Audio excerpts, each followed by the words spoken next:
Oi, gente. Meu nome é Graziela Bergamini, sou autora do livro Viagens de uma Psicóloga em Crise. Eu vou começar a falar. Eu sou psicóloga e vou começar falando um pouquinho primeiro do livro, né? Primeiro, um pouquinho da minha vida pessoal. Eu sou casada, um músico, tenho 2 filhos e atendo em consultório e dou palestras sobre desenvolvimento pessoal. Em escolas, empresas, falo sobre comportamento e vários temas dentro do autoconhecimento, que eu acho que é o tema mais importante que existe no mundo. Eu sou apaixonada hoje pela minha profissão e não era antes. E o livro conta assim de todo o trajeto que eu fiz para conseguir chegar nesse ponto hoje e falar eu amo a minha profissão.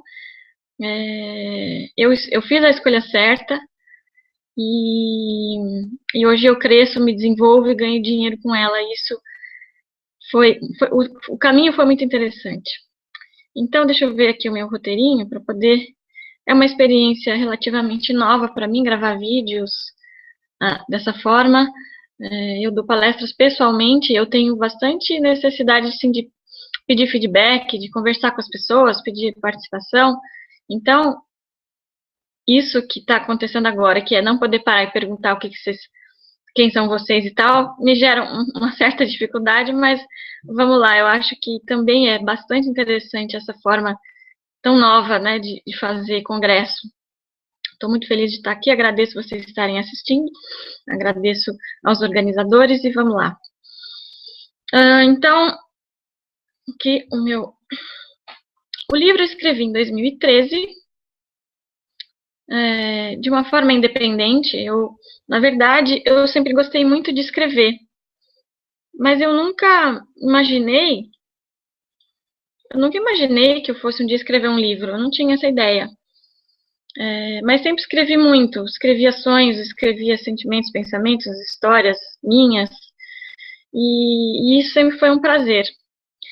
E, certa altura da minha vida, eu fui morar em Portugal, meu marido foi convidado para tocar com um grupo, não sei se vocês já ouviram falar, Madre Deus, e a gente foi passar um período lá, passamos quase 2 anos, foi um período delicioso, e eu meio que interrompi as minhas atividades aqui de psicóloga, e quando eu voltei, a gente voltou, acabou o contrato lá com a banda dele, e a gente voltou assim, meio que com uma mão na frente e outra atrás, meio os dois perdidos, e eu conto isso no livro, né, o prefácio, que a gente estava assim meio desanimado, né, quando a gente volta para o nosso país, ou toda mudança de país gera uma certa adaptação, né. Então ele falou, por que você não escreve um livro gráfico? Eu estava, né, recomeçando a minha vida de psicóloga clínica, você não escreve um livro? Aí livro? Como assim? Escreve um livro, você tem uma visão tão interessante assim das coisas, do mundo, das pessoas, por que você não escreve sobre as suas viagens e tal? Até que poderia ser, né? Imagina que legal escrever um livro. E aí, assim, terminou a conversa, mas na verdade eu não achei que eu fosse escrever um livro mesmo. Eu não sou uma pessoa de muita disciplina, mas eu consegui ter essa disciplina, eu consegui dar um prazo para mim mesma, isso foi a coisa mais importante. Eu falei, vou escrever esse livro em 1 ano. E realmente foi o tempo que eu levei. Eu escrevia mais ou menos um capítulo 2 por semana, talvez. Não sei se exatamente isso, mas assim, eu me obrigava a ter uma certa regularidade. E foi muito gostoso, foi muito bom. E o livro é sobre uma viagem que eu fiz para a Índia quando eu tinha 21 anos. Num período onde eu estudava psicologia e estava muito infeliz com o curso. Eu achava o curso uma droga, eu não me identificava com nada, eu achava que ninguém concordava com nada, que os autores, todo mundo acreditava numa coisa diferente. Eu, na verdade, queria uma ciência exata, queria um modelo pronto de quem é o ser humano, por que ele está aqui, como é que ele funciona. Não encontrei nada disso, então isso me frustrava. E eu tinha outras questões né, também. Então, já entrando um pouco no conteúdo do livro, para vocês saberem um pouco, eu estava em crise, uma crise que eu chamo de crise existencial, não era nenhuma crise aguda de precisar de internação, nada disso, era uma crise existencial, onde eu tinha esse conflito na faculdade, na profissão, que eu não sabia mais se era isso que eu queria, conflito com Deus, né? Eu não tenho religião, não fui criada dentro de nenhuma religião, me faltava essa conexão com alguma coisa maior, então eu estava buscando alguma coisa, um sentido, uma ordem, né, um sentido para minha vida, que eu não tinha muito, e uma terceira coisa que eu tinha conflito era em relação a namoro. Eu tinha 21 anos, né, você está numa idade de querer namorar, lógico, e eu não tinha namorado, nunca dava nada certo, então eu sempre, essa era uma parte difícil da minha vida, e eu queria tomar um choque cultural. Eu sentia que eu estava viciada nos meus pensamentos, sentimentos, nas minhas emoções, nas minhas crenças, nos meus comportamentos. Eu queria uma mudança assim bem radical. E eu sempre gostei muito de viajar, já tinha feito vários intercâmbios, né, já tinha morado nos Estados Unidos quando eu tinha 15 anos. Morei em Dakota do Norte, um lugar frio pra caramba. E fiquei lá um ano, assim, bastante dificuldade, mas viajar sempre foi uma paixão, então eu, num período de férias, fui para a Índia, ficar numa comunidade chamada Auroville, que é uma comunidade alternativa, digamos assim, é um lugar onde as pessoas têm o objetivo de desenvolver o indivíduo no seu máximo potencial. Então, tudo que acontece na comunidade é voltado para o desenvolvimento do ser humano no seu máximo potencial. Então, a educação é interessante, o cuidado com a natureza, o desenvolvimento da arte, tudo isso é bastante interessante. Então, eu fui com a ideia de ficar lá 3 meses e receber esse chacoalhão, né? Então, o livro é sobre essa experiência que foi um pouco catastrófica, porque eu fui totalmente despreparada e a Índia realmente é um lugar muito louco. E, então, eu passei por várias situações de dificuldade e isso dá um certo humor, assim, para o livro. Mas o que eu mais gosto do livro é que eu vou contando como é que eu pensava naquela época, quando eu tinha 21 anos, o que eu chamo de... Hoje eu penso que a forma que eu pensava era uma forma, digamos assim, infantil, né? Onde eu tinha muitas crenças falsas sobre quem eu era, sobre como as coisas funcionavam, né, muita descrença em mim mesma, então eu vou contar disso um pouco mais na frente, para vocês entenderem melhor. E aí eu conto de como é que eu fui desfazendo esses nós através do caminho do autoconhecimento, né, descobrindo quem eu sou, quais são os meus pontos fortes, o que eu tenho de qualidade, o que eu tenho de coisas que eu quero transformar, que eu quero melhorar. Então, vocês podem encontrar o livro podem encomendar pela editora Saraiva, editora não, pelas lojas da Saraiva, da Livraria Cultura, vocês podem encomendar direto com a minha editora, que é a Editora Saberes. Agora, o seguinte, voltando, é uma publicação independente, não terminei essa parte, né? Eu escrevi o livro, eu terminei o livro depois de um ano, né? Eu mandei fazer 1000 cópias, paguei, e aí tinha que vender. Recebi 1000 livros em casa e tinha que vender 1000 livros, sem ter dinheiro nem para fazer propaganda. E o que eu fui fazendo? Facebook. Facebook foi o recurso que me ajudou a vender os meus 1000 livros. A Trecho de Livros, que é uma página que hoje tem mais de 1 milhão, né, de seguidores, foi uma coisa bem interessante também. Fiz divulgação através deles, funcionou bastante. E assim, depois de um ano vendidos os 1000 livros, uma editora se interessou para publicar uma segunda edição e publicou, e hoje em dia eu não me preocupo tanto com a venda. Eu me preocupo muito com a divulgação, mas eu não faço a venda. Eu me preocupo com a venda, mas eu não faço a venda, né? Eu fico com uma porcentagem pequena, mas eu queria uma editora para me ajudar na divulgação, no marketing e na distribuição, né? porque a distribuição realmente é uma coisa meio complicada. Tudo que eu vendi foi pelo correio, e o resultado foi muito bom, mas em grandes volumes eu não conseguiria enviar muitos volumes pelo correio, e a editora tem mais capacidade de fazer isso, distribuindo os livros, né, pelas lojas.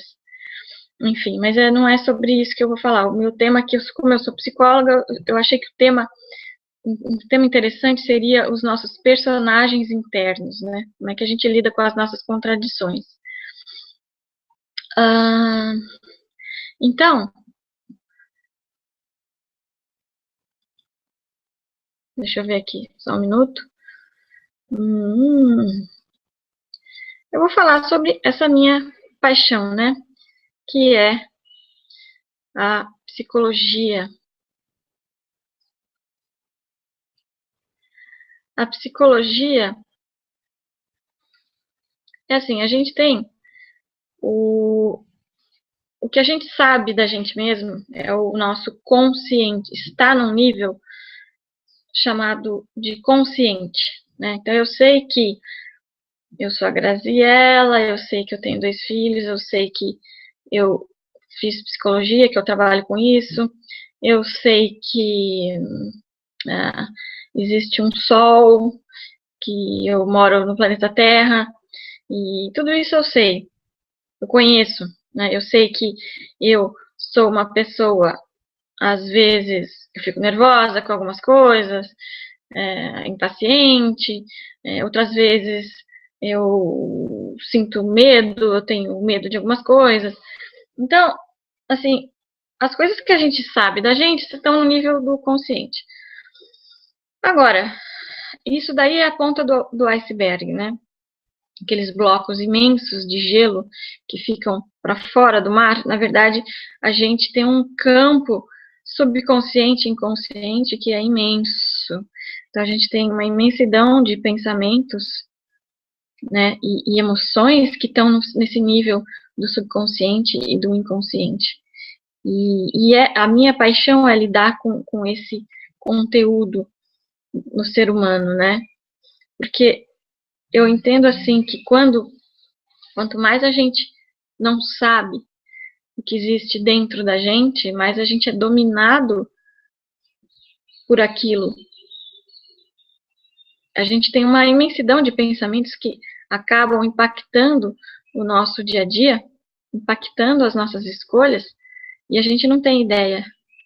Então, quando você vê, você já escolheu, você já tomou uma decisão, você já gritou com não sei quem, você já agiu, mas você não sabe por que você ficou daquele jeito, por que você está sentindo aquilo que você está sentindo. Você não sabe nem o que você está pensando num nível mais profundo. É como se você estivesse dirigindo um carro numa estrada no escuro, sem farol, você vai indo, mas você não sabe.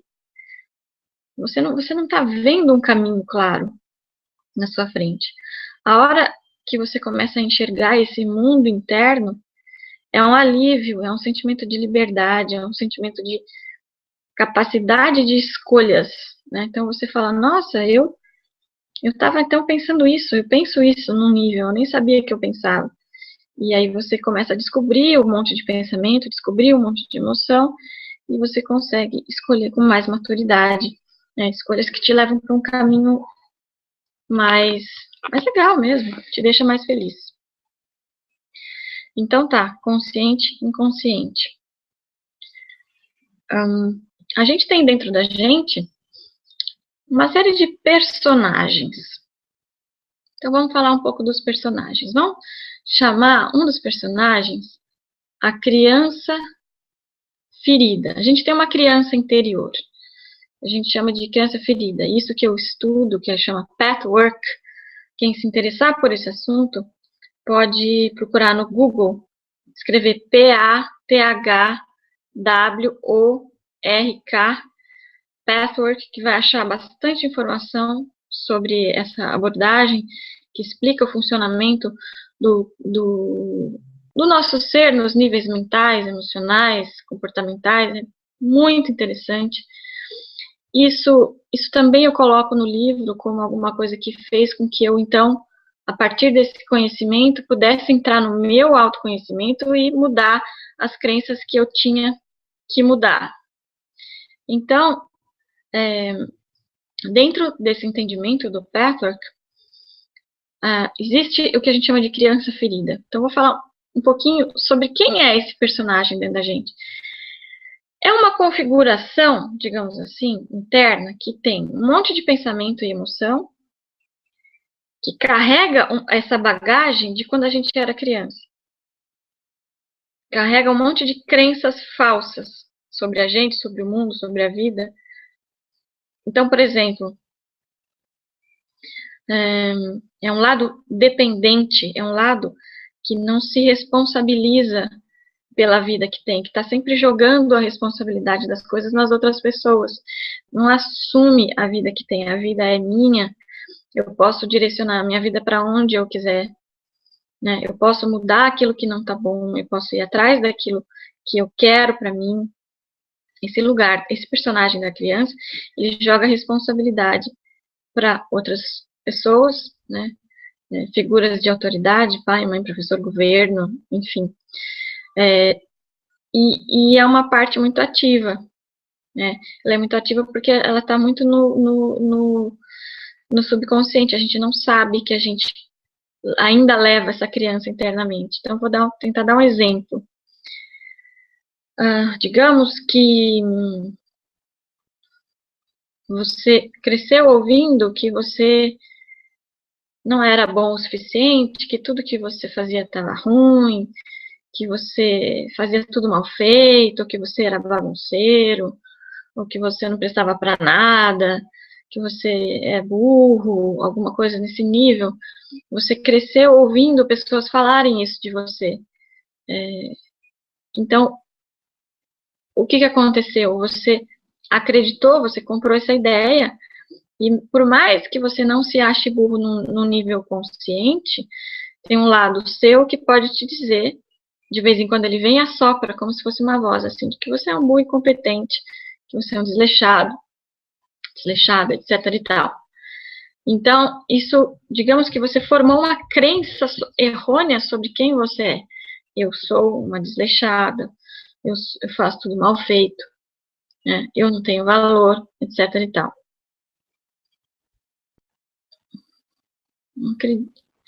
Eu não acredito.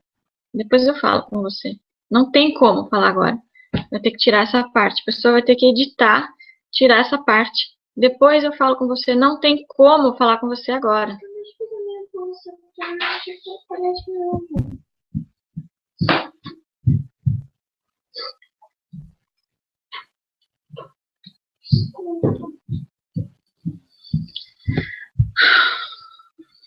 Essa parte tem que tirar.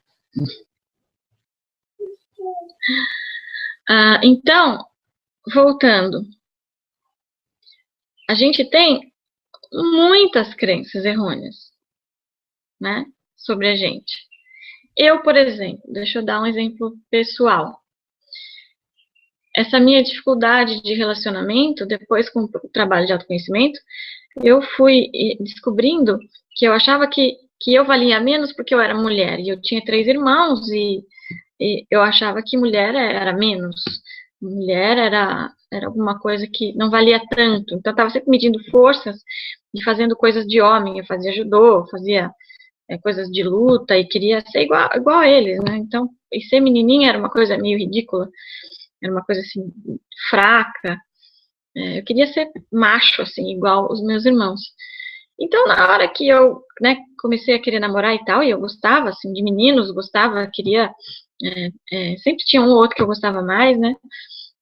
Mas tinha uma grande dificuldade de aproximação. Não acreditava nem que eu era interessante, nem que eu valia a pena. E sempre me sentindo humilhada de gostar de um menino, né, depois de um homem. Me sentia humilhada. Eu achava que era uma humilhação gostar, mostrar sentimento, mostrar interesse. E isso eu fui descobrindo por crenças, né, da minha menos-valia.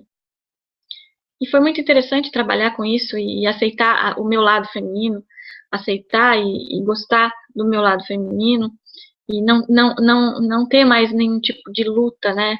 o homem e a mulher são coisas diferentes, são aspectos diferentes, o feminino e o masculino são complementares.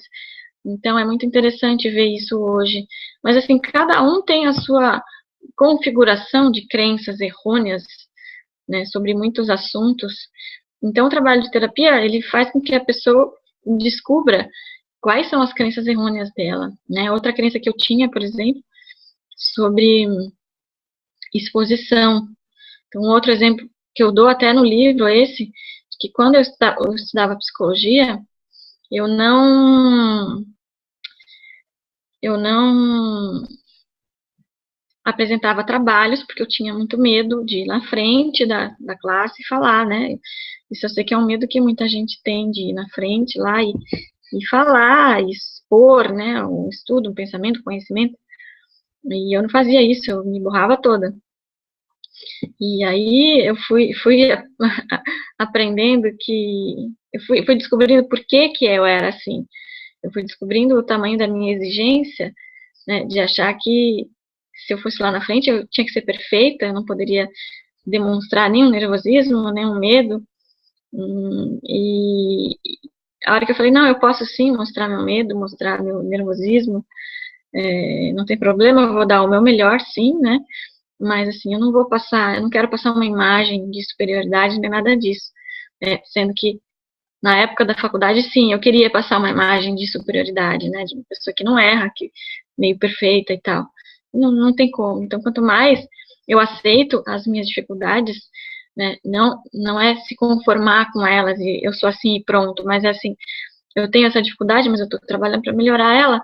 Isso dá uma sensação de alívio e liberdade muito grande. Eu nunca teria escrito nenhum livro se eu tivesse querendo passar uma imagem artificial de superioridade, porque não ia ser um livro. Primeiro, que eu não ia ter coragem de publicar nada se eu não aceitasse quem eu sou hoje. Segundo, que seria uma coisa artificial, né? Eu acho que não tocaria o coração de ninguém. Eu acho que quanto mais verdadeiro a gente é, mais a gente toca as outras pessoas. E isso até é uma dica que eu dou para quem está escrevendo, né? Esse é um congresso literário. Eu acho interessante colocar que é muito importante colocar o coração naquilo que você está escrevendo. Não interessa o que é, não interessa o sentimento, né? A hora que você começa a julgar o seu sentimento, né, isso é bom, isso é mal, isso é um pouco perigoso. É claro que assim a gente pode sentir tudo, que não tem como a gente se impedir de sentir. A gente sente, pronto, às vezes a gente esconde o que sente, mas sentimento é sentimento e é válido, né? Você agir, você sente raiva, ok, sente raiva. Assim, você agir em cima do sentimento é perigoso, né? Em cima da raiva, às vezes você pode matar alguém. Mas assim, sentir, é permitido sentir. É permitido sentir. A gente pode sentir qualquer coisa que seja. O que a gente vai fazer com isso já é uma outra história. Mas, sem querer perder o fio, mas já perdi o fio. Mas já lembrei. Eu jamais conseguiria escrever um livro e nem dar palestra nenhuma se tivesse com toda essa carga, né, de ter que apresentar uma coisa com perfeição. E a dica, né, é aquela coisa que eu falei do coração, de você mostrar quem você é inteiramente, né, falar dos seus sentimentos, falar do que você pensa, de uma forma sempre respeitosa, né.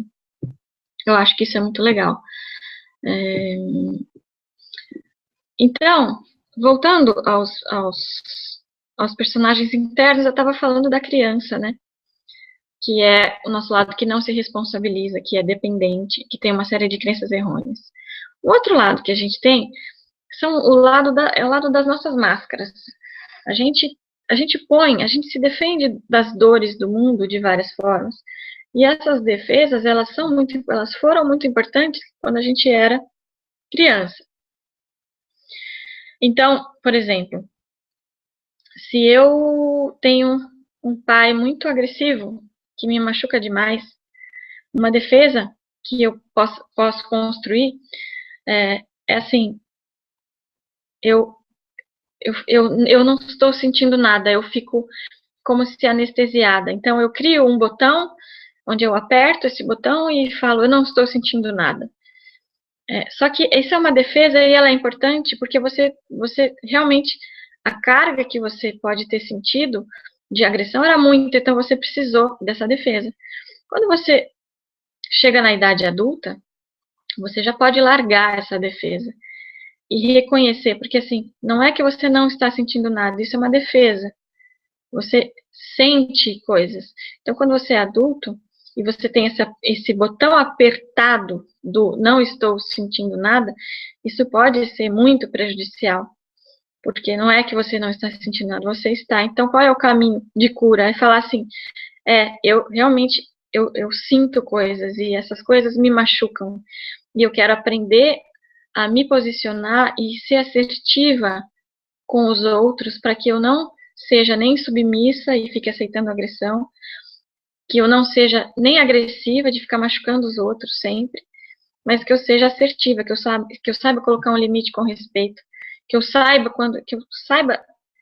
quando estão me machucando, que eu tenha essa capacidade de sentir que muitas vezes eu apaguei essa capacidade em mim, né, de tão dolorido que era. Não sei o quanto vocês estão me entendendo. Se eu tivesse pessoalmente com vocês, eu ia muito agora parar e perguntar se vocês estão entendendo o que eu estou falando.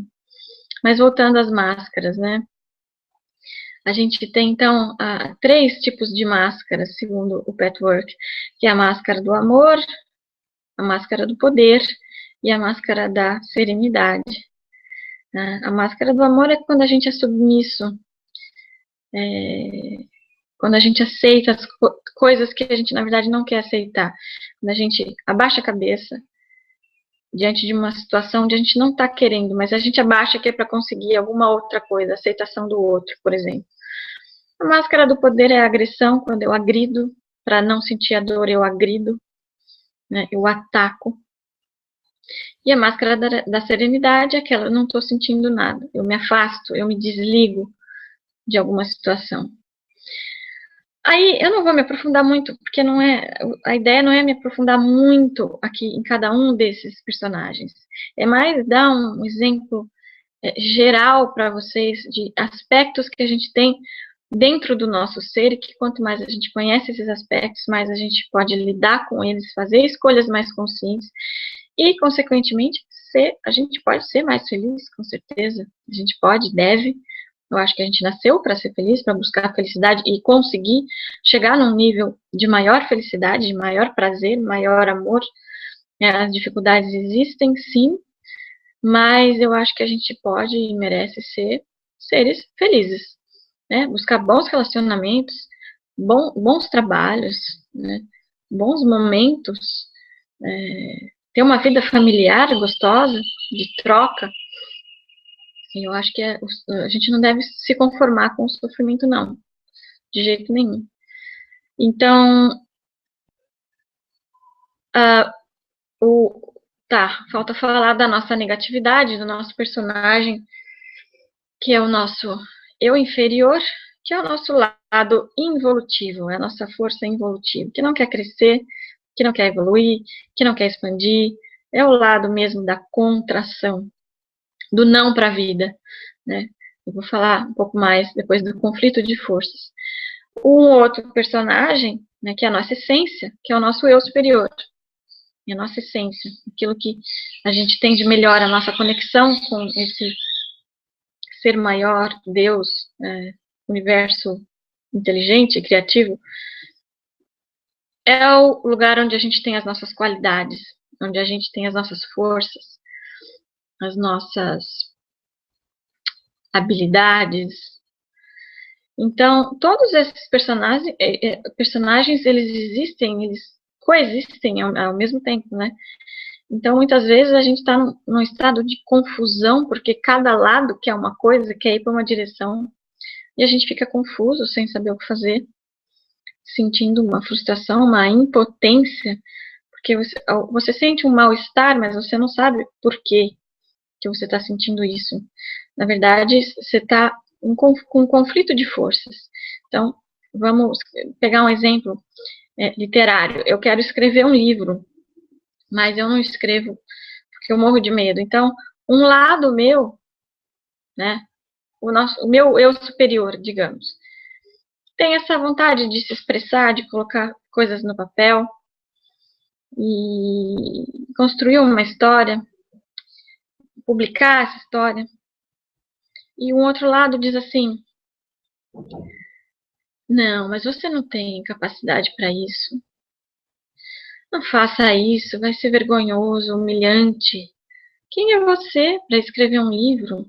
Fica na sua, quietinho, que você está seguro. Você não vai ficar muito feliz, mas você está seguro. Fica lá. Não vem querer achar que você serve para alguma coisa, que você vai ser um grande autor. Não vem com isso. Né? Então, você vê que um lado quer, um outro lado não quer. Um lado diz sim, outro lado diz não. Né? Outro lado exige, ainda tem um outro lado, né, que se vem da nossa defesa, do nosso lado que se defende para não sentir a dor, que é, tá, mas então se você for escrever, você tem que fazer um negócio muito bom. Você vai ter que fazer 300 mil cursos, você vai ter que ler 480 livros, você vai ter que uma série de coisas, porque senão você não vai conseguir. E olha, vê lá, hein? Porque se não tiver bom, você vai levar um tombo. Então, esse lado é um lado assim de exigência, né? Ou você tem que ser o máximo, ou não faça nada. Deixa eu ver um outro exemplo aqui. Por exemplo, eu quero casar. Um lado meu quer casar. O outro lá fala, nem a pau. Não vou casar de jeito nenhum. Casamento é prisão. Imagina, sofrimento. Tá casada, daqui a pouco quero separar, como é que faz? O lado do sim e o lado do não. Então, é interessante ver na psicoterapia, assim, investigar o lado do sim, investigar o lado do não. Conhecer, né, os medos, conhecer os desejos, conhecer as contradições, isso dá uma liberdade enorme a hora que você identifica o que está acontecendo dentro de você. Né? E você pode, por exemplo, nesse exemplo do não, né? Não vou casar nem a pau, mas eu quero, mas eu não vou.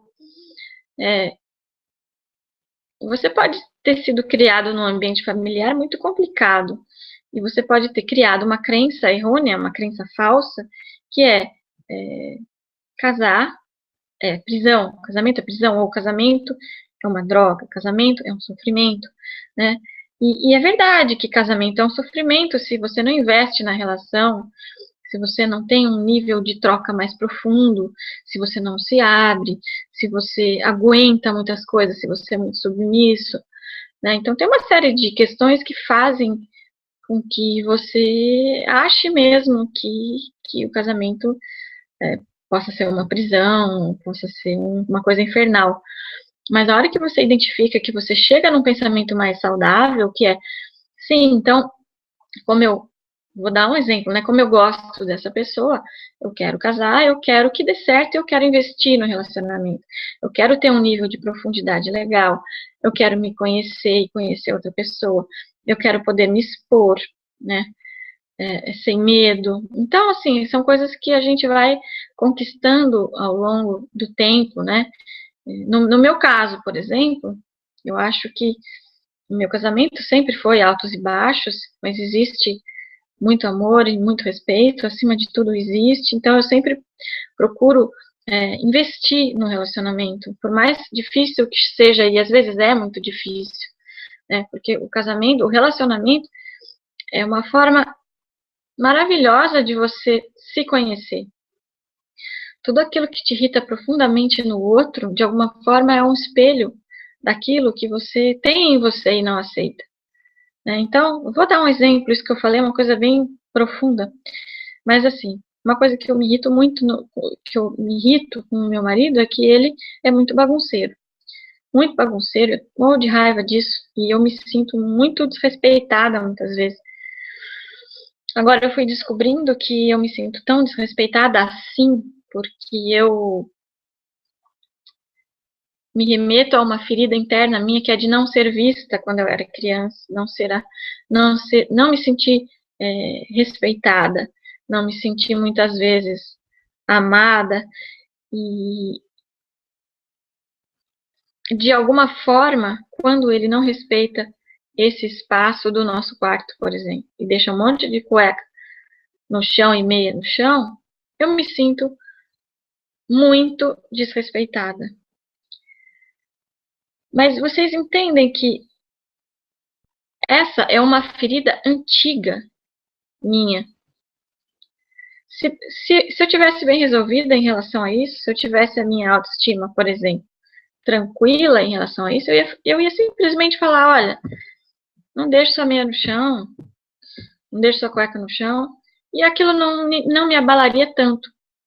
Mas como me abala de uma forma muito profunda, isso quer dizer que tem alguma coisa aí que é minha, que eu preciso ver, que eu preciso enxergar e ver o que que é.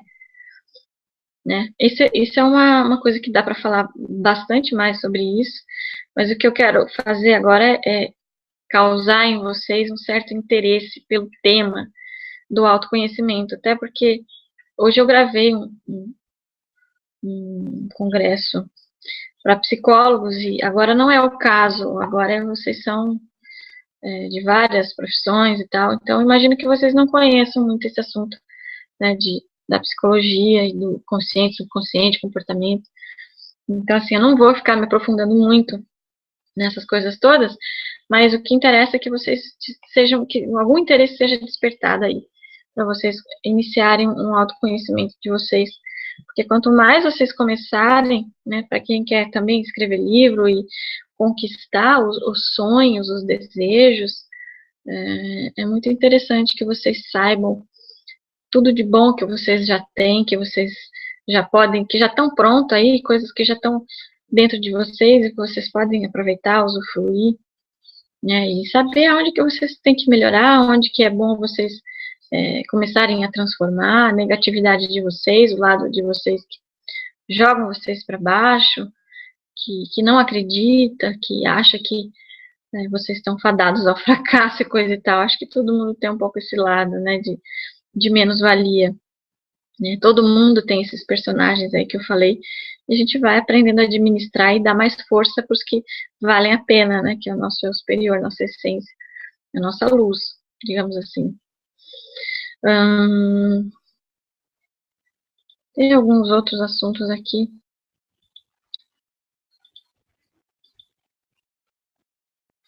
Eu ia falar sobre a importância do sentimento. A gente, muitas vezes, a gente aprendeu que sentimento é uma coisa que não deve ser muito valorizada, assim. Tanto que nas escolas a gente aprende a desenvolver o intelecto, né? Matemática, física, né? História e educação física. Mas a gente não tem aulas sobre que falam de emoção e de sentimento, né? Uma aula assim de psicologia desde cedo a gente não tem. Então a gente realmente não sabe nada sobre o assunto da emoção, do nível das emoções. E é um nível que está totalmente presente na nossa vida o tempo todo. E é um lado que o sentimento ele direciona a gente para os lugares, né? Não é a razão que direciona a gente, é a emoção. Por mais que você ache que você é levado sempre pela sua razão, se você for prestar atenção, você vai ver que não, que lá no fundo tem uma emoção que está te levando para algum lugar. E do nosso lado saudável, todo mundo quer buscar a felicidade mesmo, porque todo mundo sabe que esse é o final. A felicidade é o final, não é que é o final, é o objetivo mesmo, que você pode chegar, sei lá quando, mais para frente, mais para trás, mais cedo, mais tarde, né? E não é um chegar final, são momentos, né? Felicidade são momentos, mas você pode cada vez mais estar se sentindo feliz, estar se sentindo bem, estar se sentindo sentimentos bons de amor e de prazer. Cada vez mais você pode ir conquistando esse espaço, esse lugar na sua vida, né? De bem-estar. Então, o sentimento, quando a gente está realmente interessado em sentir-se bem, Não é assim, sentir-se bem à custa de tudo. Não, mas é assim, eu quero saber o que eu sinto, porque eu quero ir para lugares melhores. Então, é importante, assim, quando a gente se sente mal, a gente saber por que a gente está se sentindo mal. O que está acontecendo que eu estou me sentindo mal? Tem um motivo, tem um pensamento atrelado ali. Então, por exemplo, se eu tenho um trabalho que eu não gosto, todos os dias eu vou trabalhar num lugar que eu não gosto, que eu me sinto mal. É interessante você saber por que você não gosta. Você não gosta porque você não gosta da função que você desempenha, ou você não gosta do ambiente, das pessoas, dos horários. O que exatamente você não gosta? O que exatamente está te fazendo se sentir mal? Isso é importante porque você sabendo o que te faz sentir mal, você acaba também sabendo o que te faz sentir bem. Então, se você responder para mim assim, eu não gosto do que eu faço, da função que eu desempenho, eu não tenho nada a ver com aquilo. Ah, interessante. Então, o que você gostaria de fazer? Ah, eu gostaria de trabalhar com cozinha. Ou gostaria de trabalhar com mecânica. Legal. Então, por que não começar a dar os passos para você chegar naquele ofício que você quer ter, né? E aí entra uma série de crenças, né? Você pode pensar, ah, não, mas a gente tem que se conformar com as coisas como são, a gente não tem que gostar das coisas, a gente tem que simplesmente fazer o que chega na nossa mão e tal, né? Então, cada caso é um caso. Mas quanto mais você sabe o que você não quer, mais você sabe também o que você quer. Então esse sentimento de mal-estar ele é muito útil. E o sentimento de bem-estar também. Então, se você está num trabalho que você gosta, se você está num relacionamento que você gosta, você fala, e por que você gosta? Porque me sinto bem, eu gosto de estar com não sei quem, a pessoa me faz sentir bem. Então, resumindo, o sentimento ele é um indicativo. Se você está indo para o lugar que você quer ir ou se você está se afastando do lugar para onde você quer ir. Muitas vezes a gente se afasta, né? A gente vai o caminho contrário daquele que a gente quer ir. E isso causa um baita sofrimento, uma baita frustração, né? Porque tem uma força que fala, não, mas vai para o outro lado, e aí você vai para o outro, porque você tem um monte de crença que você não sabe que você tem. Então, essa palestra não foi de jeito nenhum para te dar fórmulas e nem para te salvar de nenhum problema que você esteja passando, mas para despertar a vontade de você entrar num caminho de autoconhecimento, que é o caminho mais útil, mais importante, mais interessante, né, que é essa viagem interna, a viagem para dentro, que você pode fazer e você vai descobrir coisas maravilhosas sobre você mesmo. Você vai descobrir cada vez mais habilidades, coisas que você nem imaginava que você tinha. E, apesar de todos os seus defeitos, que deve ser bastante, né? A gente sabe, às vezes, muito mais dos defeitos do que das qualidades. Apesar de todos os defeitos, né? A gente tem muito mais qualidade mesmo. Eu acredito nisso. Isso é uma coisa que o Petro fala e outros mestres espirituais falam. A gente é muito mais luz do que sombra. A sombra é só uma parte, né? Então, eu acho que eu vim aqui basicamente para falar de tudo isso, para deixar uma vontadinha em vocês de quererem experimentar um caminho de autoconhecimento. Vocês podem entrar em contato comigo por e-mail, pelo Facebook, que mais? Twitter, todas essas coisas aí. Eu tenho Twitter, Instagram, e sou super acessível. Vocês podem me escrever e a gente mantém contato. Espero que vocês tenham gostado. Um beijo. Até mais.